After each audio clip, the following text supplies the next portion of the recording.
नमस्कार, मैं हूं दिव्या और आप देख रहे हैं आंखें न्यूज 24। आइए सबसे पहले नजर डालते हैं आज के मुख्य समाचारों पर। नमस्कार, मैं अमित और आप देख रहे हैं आंखें न्यूज 24। बिहार में बारिश और बाढ़ का सितम थमने का नाम नहीं ले रहा। गंगा नदी के जलस्तर में कुछ कमी जरूर आई है, लेकिन बाढ़ का प्रकोप अब भी लाखों लोगों की जिंदगी को बेहाल कर रहा है। वहीं भोजपुर, भागलपुर, सहरसा, पूर्णिया, कटिहार और मुंगेर समेत कई जिलों में हालत गंभीर बने हुए हैं। खेत डूब चुके हैं, सड़कें टूट चुकी है और गाँव-गाँव में जलमग्न है। इसी बीच मुख्यमंत्री नीतीश कुमार गुरुवार को बाढ़ प्रभावित क्षेत्रों का हेलीकॉप्टर से एरियल सर्वे करने निकले। बता दें कि उनके साथ आपदा प्रबंधन विभाग के सचिव और अन्य वरिष्ठ अधिकारी भी मौजूद थे। वहीं सर्वे के दौरान मुख्यमंत्री ने बाढ़ राहत और आपदा प्रबंधन से जुड़े अहम निर्देश दिए, जिसमें प्रभावित परिवारों के बीच अनुग्रह राहत राशि का तत्काल वितरण और किसानों को फसल क्षति का मुआवजा देने की बात भी शामिल है। बता दें कि मुख्यमंत्री ने प्रशासन को सख्त हिदायत दी कि नदी किनारे के इलाकों में बढ़ते जलस्तर को देखते हुए 24 घंटे सातों दिन अलर्ट रहें और प्रभावित लोगों को जल्द से जल्द सुरक्षित ठिकानों पर पहुंचाएं। उन्होंने पथ निर्माण विभाग और ग्रामीण कार्य विभाग को भी आदेश दिया कि बाढ़ से क्षतिग्रस्त सड़कों का तुरंत पुनर्स्थापन कर आवागमन बहाल किया जाए। इसके पहले बुधवार को एक अन्य मार्ग स्थित संकल्प में वीडियो कॉन्फ्रेंसिंग के जरिए मुख्यमंत्री ने राहत कार्यों की उच्च स्तरीय समीक्षा बैठक भी की थी।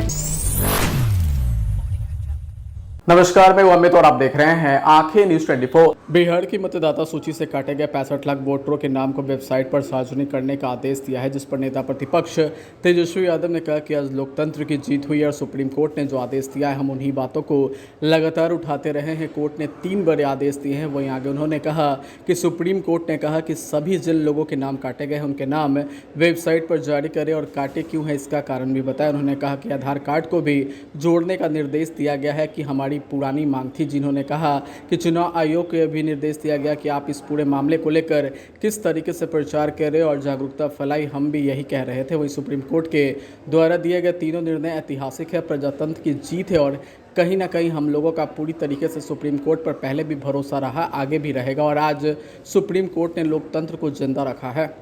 साथ ही उन्होंने ये भी कहा कि हम सुप्रीम कोर्ट का तहे दिल से शुक्रिया अदा करते हैं और आज सुप्रीम कोर्ट ने प्रजातंत्र की जीत हुई और भाजपा के लोग जो चाहते थे वो नहीं हुआ। वहीं सुप्रीम कोर्ट के द्वारा आज वोटर लिस्ट के पुनर्निरीक्षण मामले पर दिए गए 3 चुनाव आयोग के आदेश पर तेजस्वी यादव का प्रेस कॉन्फ्रेंस कहा कि ये लोकतंत्र की जीत है। नमस्कार, मैं अमित और आप देख रहे हैं आंखें न्यूज 24। जनसुराज के सूत्रधार प्रशांत किशोर अपने बिहार बदलाव यात्रा के तहत जिला मुख्यालय स्थित न्यू बस स्टैंड मैदान में आयोजित बिहार बदलाव यात्रा को संबोधित किया। तो वहीं प्रशांत किशोर ने जनसभा में लालू प्रसाद यादव, नीतीश कुमार, नरेंद्र मोदी पर जमकर निशाना साधा। वहीं आगे उन्होंने कहा कि इस बार अपने बच्चों का चेहरा देखकर वोट कीजिए। इस साल बिहार की बदहाली की आखिरी दिवाली और छठ हो गई। वहीं छठ के बाद शिवहर के युवाओं को 10 से 12 हज़ार रुपये की मजदूरी करने के लिए अपना घर परिवार छोड़कर नहीं जाना पड़ेगा। उन्होंने जनता से बड़ा वादा करते हुए कहा कि दिसंबर 2025 से 60 साल से अधिक उम्र के हर पुरुष और महिला को 200 रुपये मासिक पेंशन दी जाएगी। उन्होंने ऐलान किया कि जब तक सरकारी विद्यालयों में सुधार नहीं हो जाएगा तब तक आप अपने 15 साल से कम उम्र के बच्चों को निजी स्कूल में पढ़ाएं। उनकी फीस सरकार भरेगी ताकि गरीब का बच्चा भी अंग्रेजी मीडियम स्कूल में पढ़ सके। तो वहीं शिवहर में प्रशांत किशोर ने नरेंद्र मोदी, नीतीश कुमार और लालू प्रसाद यादव पर भी जमकर हमला बोला। उन्होंने कहा कि नरेंद्र मोदी बिहार से वोट लेकर गुजरात में फैक्ट्री लगवाते हैं, वहीं हमारे ग्रेजुएट बच्चे वहां मजदूरी करने जाते हैं, जबकि लालू अपने 9वीं पास बच्चे को मुख्यमंत्री बनाना चाहते हैं। वहीं जब सभा को संबोधित करते हुए प्रशांत किशोर ने कहा कि बिहार के लोगों ने प्रधानमंत्री नरेंद्र मोदी को मंदिर के लिए वोट दिया तो वो बन गया, जाति के नाम पर वोट दिया तो नीतीश कुमार ने जाति जनगणना करा दिया। प्रधानमंत्री नरेंद्र मोदी बिहार के लोगों का वोट लेकर देश भर का पैसा लेकर अपने राज्य गुजरात में फैक्ट्री लगवा रहे हैं। नमस्कार, मैं अमित और आप देख रहे हैं आंखें न्यूज 24। सिमरी बख्तियारपुर विधानसभा के नहरवार पंचायत स्थित नहरवार और मैना गांव को जोड़ने वाली सड़क पर विकास इंसान पार्टी यानी वीआईपी के कार्यकर्ता और मुखिया प्रतिनिधि नंदन यादव द्वारा चचरी पुल का निर्माण कराया गया। बता दें कि इसका उद्घाटन वीआईपी के प्रमुख और बिहार सरकार में पूर्व मंत्री मुकेश सहनी ने किया। वहीं वीआईपी के प्रमुख और बिहार के पूर्व मंत्री मुकेश सहनी ने इस मौके पर पत्रकारों से बातचीत के दौरान कार्यकर्ताओं के इस प्रयास पर प्रसन्नता जताते हुए कहा कि बहुत बड़ी खुशी की बात है। कार्यकर्ताओं महिलाओं ने चचरी पुल का निर्माण कर जनता को सुविधा मुहैया कराया है। आगे उन्होंने कहा कि आज ग्रामीण क्षेत्रों की समस्याओं को स्थानीय लोगों द्वारा हल किया जा रहा है। उन्होंने कहा कि नीतीश कुमार 20 सालों से बिहार के मुख्यमंत्री हैं, लेकिन उनका विकास कार्यक्रम सड़कों के आसपास और शहरों तक ही सीमित रह सका है। गाँव में जहाँ देश की आत्मा बसती है, वहाँ के लोग आज भी बुनियादी सुविधाओं के लिए लगातार तरस रहे हैं। आज इस पुल के निर्माण के साथ लोगों को अब एक दूसरे के गांव में जाने के लिए कम दूरी तय करनी पड़ी। उन्होंने कहा कि 3 महीने में ये सरकार बदलने वाली है, प्रदेश में महागठबंधन की सरकार बनेगी। उन्होंने लोगों को भरोसा देते हुए कहा कि महागठबंधन की सरकार बनने के बाद यहाँ पुल का निर्माण कराया जाएगा, जिससे लोगों को फिर से चचरी पुल नहीं बनाना पड़े। समाचारों में वक्त हो चला एक छोटे से अंतराल का। पटना में कई वर्षों से शिक्षा में अहम योगदान दे रहा है Gyansthali high school Alamganj Patna city, जहां 10वीं और 12वीं की बोर्ड परीक्षाओं में 100% अंक प्राप्त कर रहे हैं बच्चे। एक ऐसा स्कूल जहां न केवल होती है पढ़ाई, बल्कि साथ ही साथ होती है कल्चरल एक्टिविटी, स्पोर्ट्स एक्टिविटी से जुड़े गेम्स, मैथ ओलंपियाड से लेकर साइंस ओलंपियाड, जहां बच्चों के लिए स्कूल कैंपस अत्याधुनिक सुविधाओं से लैस, छोटे बच्चों के लिए वाहन और ट्रांसपोर्ट की विशेष सुविधा। तो देर किस बात की, आज ही कराएं अपना नामांकन Gyansthali high school Alamganj Patna city में, जहां नामांकन की प्रक्रिया जारी है। संपर्क करें पुलिस चौकी Alamganj main road near Alamganj थाना पटना बिहार 800007। समाचारों में आपका फिर से स्वागत है।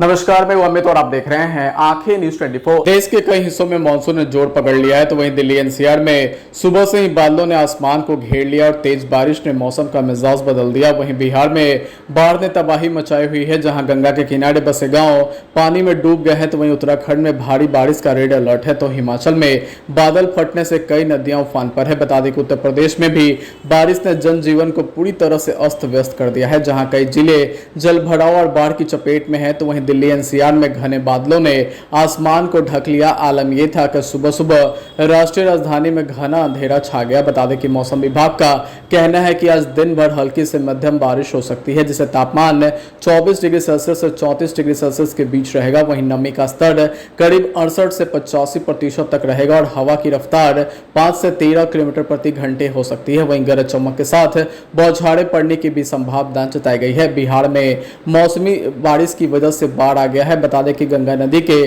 किनारे बसे करीब 10 जिले में 25 लाख लोग बाढ़ से प्रभावित हैं। वहीं पटना, भोजपुर, वैशाली, मुंगेर, भागलपुर जैसे जिले सबसे ज्यादा चपेट में हैं। तो वहीं गोपालपुर के इस्माइलपुर, सैदपुर, बिंदटोली में रिंग बांध टूट गया, जिससे गांव के दर्जनों घर नदी में समा गए। बता दें कि हजारों लोग बेघर हो गए हैं। वहीं राहत और बचाव का काम जारी है, लेकिन हालात चिंताजनक बना हुआ है। वहीं मौसम विभाग ने बिहार में अगले कुछ दिनों तक बारिश की चेतावनी दी है। वहीं बंगाल की खाड़ी में बने लो प्रेशर एरिया की वजह से मानसून का असर और गहरा सकता है। खासकर आज तेज बारिश की भी संभावना जताई गई है। लोगों से नदियों के किनारे न जाने की अपील की गई है। वहीं उत्तराखंड में भी मौसम का मिजाज बिगड़ा हुआ है। देहरादून, हरिद्वार, नैनीताल, बागेश्वर जैसे जिलों में भारी से बहुत भारी बारिश का रेड अलर्ट जारी किया गया है।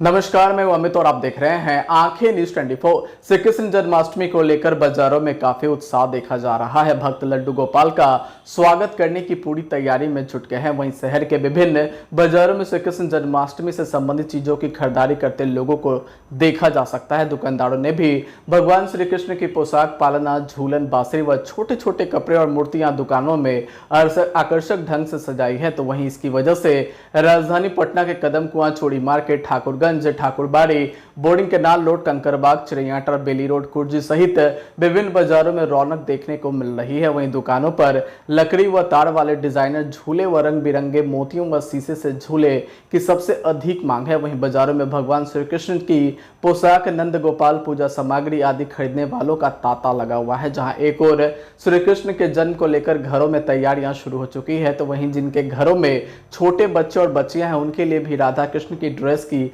लोग लगातार खरीदारी कर रहे हैं। इनमें धोती कुर्ता, लहंगा चोली, चुन्नी, मोर, मुकुट, बांसुरी आदि शामिल है। वहीं जन्माष्टमी पर भगवान श्री कृष्ण के बाल रूप की पूजा की जाती है और देश भर में कृष्ण जन्मोत्सव धूमधाम से मनाया जाता है। मान्यता है कि इस दिन भगवान कृष्ण के लड्डू गोपाल रूप की पूजा करने से आपके घर में संपन्नता बढ़ती है। तो बताइए, जन्माष्टमी में कुछ बिक्री उकड़ी हो रहा है? बिक्री तो हो रहा है, ये सब हमारे लड्डू गोपाल जो हैं ये सब बिक रहे हैं।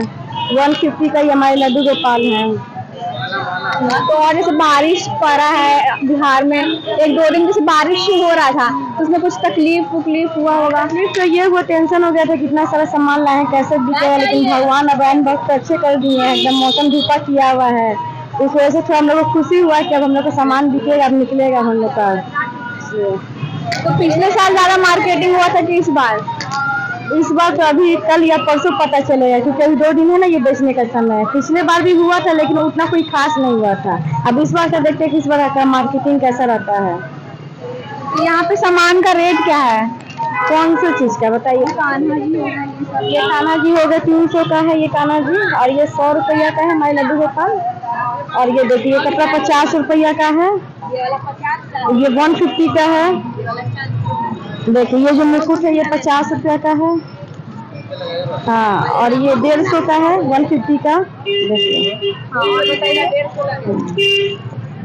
और ये देखिए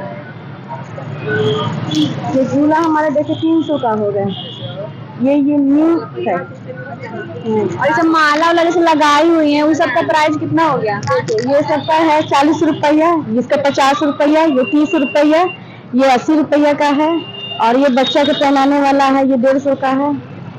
और ये सब देखिए छोटा छोटा नया आया है, इस बार यूनिक चीज है, ये सब नया पीस है। ये सब 20 का, 30 का, 40 का है। तो क्या लग रहा है इस बार जो बाजार लगेगा? हाँ, देख के तो लग रहा है कि इस बार बाजार लगेगा, दिखेगा ही हम लोग का। तो आप जन्माष्टमी कैसे मनाते हैं? यही सब बेच के ही बनाते हैं। रात में जाते तो घर को वही सजाते, भगवान को पूजा करते हैं। ज्यादा टाइम तो हम लोग इसमें बेचने में ही निकल जाता है। अगर आपने अभी तक हमारे चैनल को सब्सक्राइब नहीं किया है तो हमारे चैनल को जल्द से जल्द सब्सक्राइब करें, लाइक करें और शेयर करें। देश और दुनिया की तमाम खबरों को देखने के लिए लगातार देखते रहें आंखें न्यूज़ 24।